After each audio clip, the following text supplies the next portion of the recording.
जय हिंद। आप सभी का ई शिक्षा संवाद यूट्यूब चैनल पे स्वागत है। मैं सैली। हम लोग पीजीटी एजुकेशन 2022 में तैयारी कर रहे हैं। सब्जेक्ट जो है हमारा एजुकेशन है और आज का जो वीडियो है हमारा पार्ट 30 है।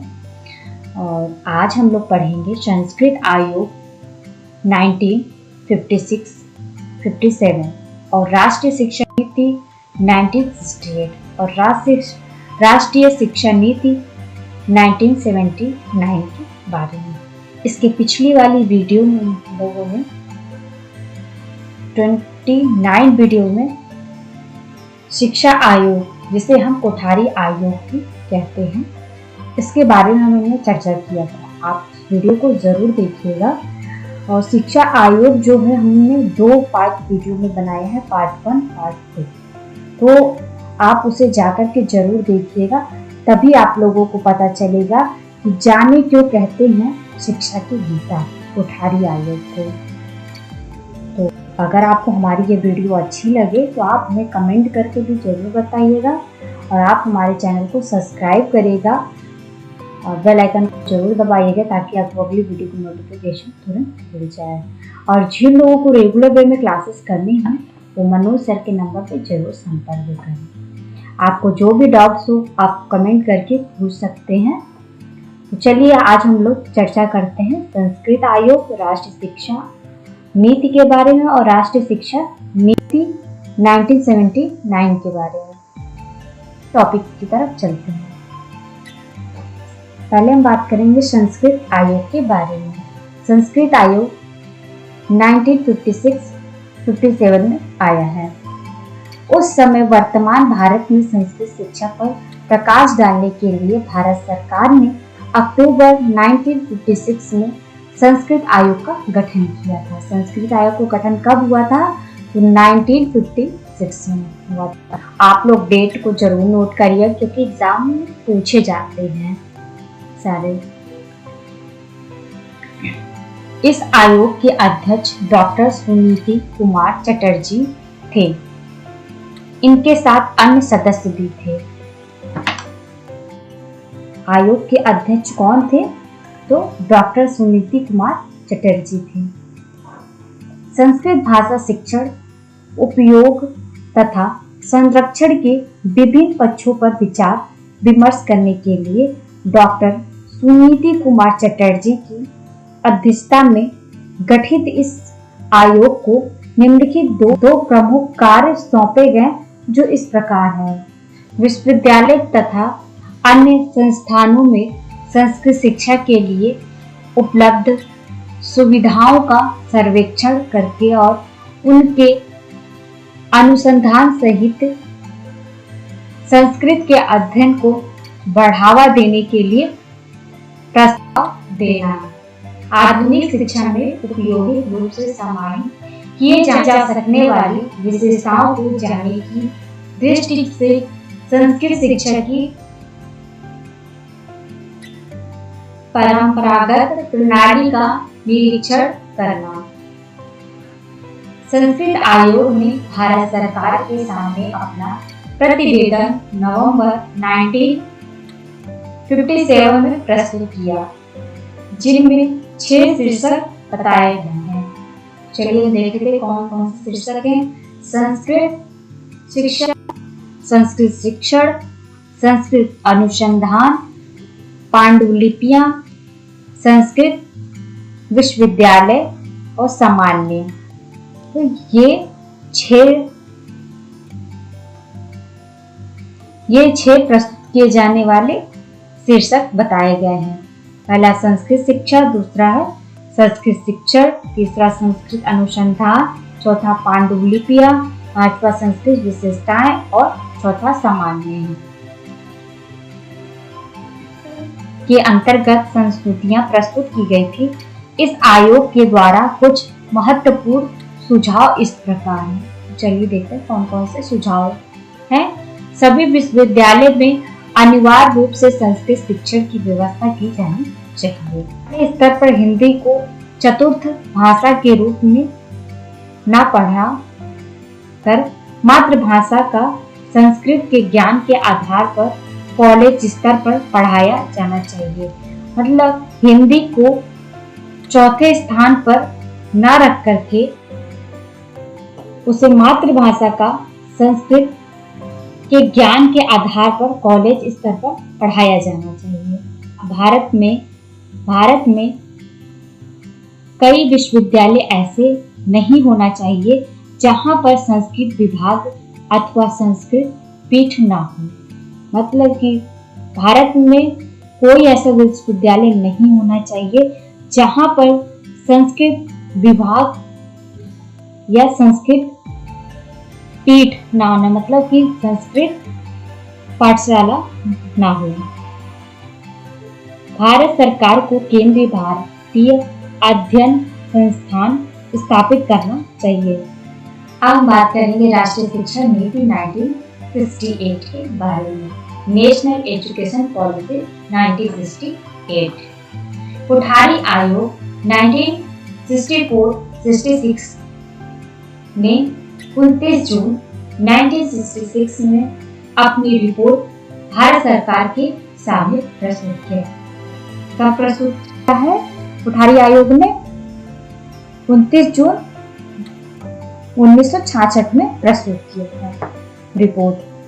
लगभग 9 महीने बाद भारत सरकार ने 5 अप्रैल 1967 को संसद सदस्यों की एक समिति का गठन किया और इस समिति को 3 कार्य सौंपा। पहला कार्य क्या था? पहला कोठारी आयोग के सुझाव पर विचार करना था। दूसरा राष्ट्रीय शिक्षा नीति का ड्राफ्ट तैयार करना था। तीसरा प्राथमिकताओं के आधार पर उसके क्रियान्वयन की रूपरेखा तैयार करना था। तो इसमें 3 कार्य सौंपा। कौन सा? पहला कोठारी आयोग के सुझाव पर विचार करना, दूसरा राष्ट्रीय शिक्षा नीति का ड्राफ्ट तैयार करना, तीसरा था प्राथमिकताओं के आधार पर उसके क्रियान्वयन की रूपरेखा तैयार करना। तो ये 3 रूपरेखाएं थी तैयार करने के लिए। इस समिति ने सबसे पहले शिक्षा द्वारा राष्ट्रीय एकता को मजबूत करने पर बल दिया।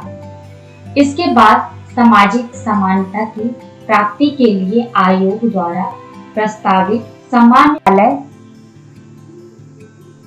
कॉमन स्कूल को पड़ोसी विद्यालय नेकबरहुड स्कूल के रूप में स्वीकार किया। इसके अतिरिक्त इस समिति ने सभी महत्वपूर्ण बिंदुओं पर विचार करने के बाद गुणात्मक सुधार पर बल दिया, क्वालिटेटिव इंप्रूवमेंट पर बल दिया है। इस समिति ने यह रिपोर्ट 1968 में संसद के कालीन अधिवेशन में प्रस्तुत किया था। भारत सरकार ने 24 जुलाई 1968 को राष्ट्रीय शिक्षा नीति को अंतिम रूप देते हुए इसकी विधिवत घोषणा की। राष्ट्रीय शिक्षा नीति 1968 की मुख्य विशेषताओं के बारे में हम लोग अब चर्चा करेंगे।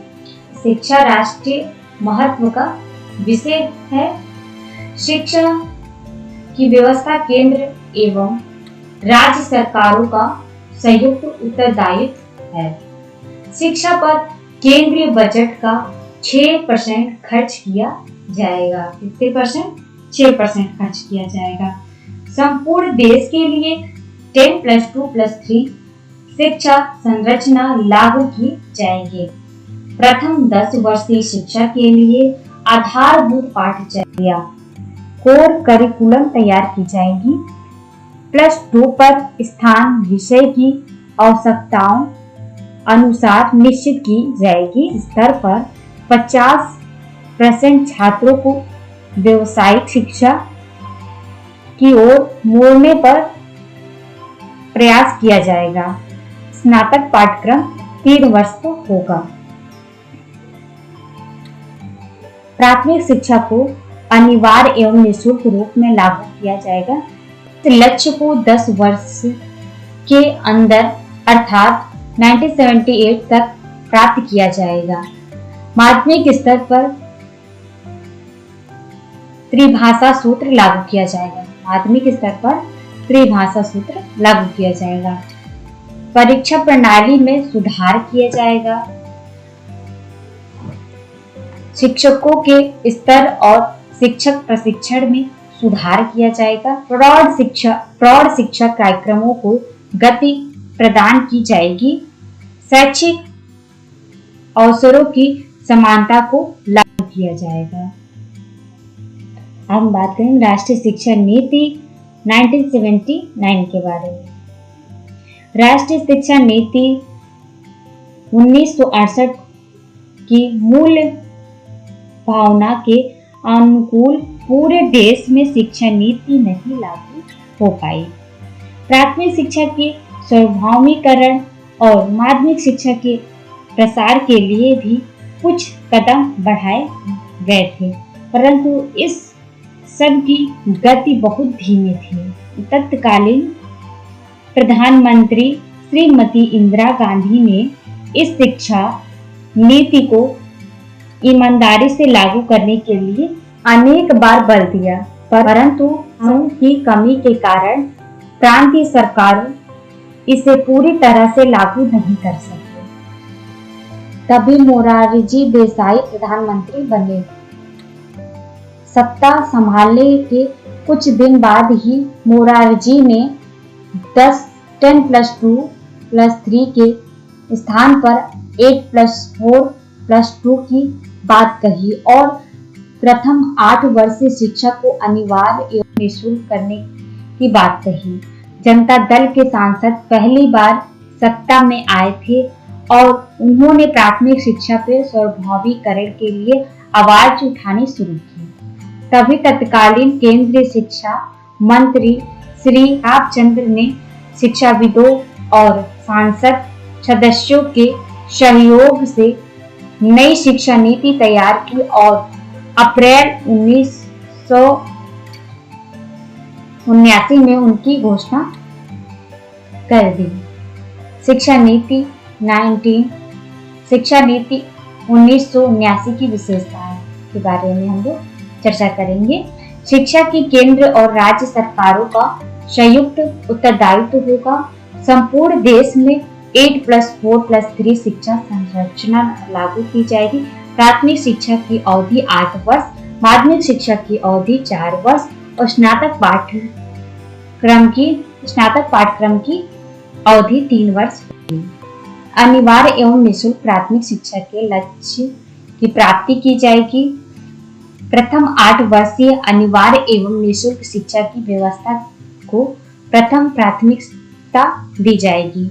माध्यमिक शिक्षा को व्यवहारिक रूप दिया जाएगा। यह शिक्षा 2 प्रकार की होगी, पहला सामान्य और दूसरा व्यवसायिक। पब्लिक स्कूल पर अंकुश लगाया जाएगा। पब्लिक स्कूल पूरी तरह समाजवादी व्यवस्था के प्रतिकूल होगा, मतलब कि पब्लिक स्कूल पर रोक लगाई जाएगी और पब्लिक स्कूल पूरी तरह से समाजवादी व्यवस्था के प्रतिकूल होगा। प्रौढ़ शिक्षा पर विशेष बल दिया जाएगा। 15 से 35 आयु वर्ग के प्रौढ़ को साक्षर बनाने के लिए अनौपचारिक शिक्षा कार्यक्रम चलाए जाएंगे। राष्ट्रीय शिक्षा नीति 1979 में प्राथमिक शिक्षा को प्रथम वरीयता क्रम में रखा गया था। वही दूसरे चरण में प्रौढ़ शिक्षा को तथा तीसरे क्रम में माध्यमिक शिक्षा को वरीयता दी गई है। ये रहा संस्कृत आयोग के बारे में आज हम लोग पढ़े और राष्ट्रीय शिक्षा नीति के बारे में हम लोगों ने पढ़ा है। अगर आपको हमारी ये वीडियो अच्छी लगे तो आप हमें कमेंट करके जरूर बताइएगा और आप हमारे चैनल को सब्सक्राइब करिएगा। साथ ही आप बेल आइकन को भी दबा लीजिएगा ताकि आपको अगली वीडियो की नोटिफिकेशन तुरंत मिल जाए। चलिए हम फिर मिलते हैं अगली वीडियो में, तब तक के लिए जय हिंद।